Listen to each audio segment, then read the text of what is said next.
personally, marami nag-expect rin na, yun nga, parang ako bubuhat ng team. Pero for me, hindi naman yun yung main focus ko.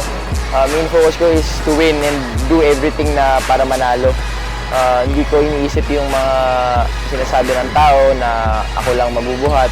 Iniisip ko palagi na yung 16 na tao, yung 15 na tao kasama ako, kami yung magtutulungan para mag-champion ulit kasi gusto talaga namin manalo, sabi nga ni Coach Bo. For me, it's not even a 6-piece kasi we take that away. Sa akin, it's just we go for the championship. Okay, whatever it takes, whatever your name, whatever name other people will put to it.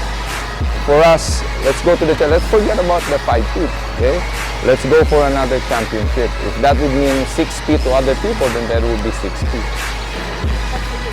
Yeah, championship sa amin. Because this is a different team.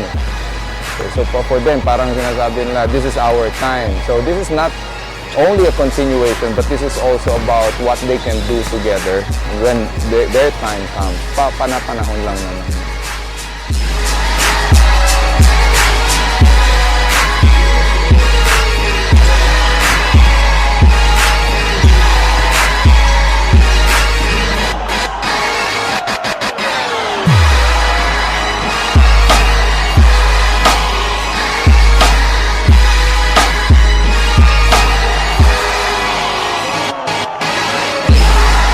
Siyempre mabigat, pero hindi namin iniisip kagad mag-champion.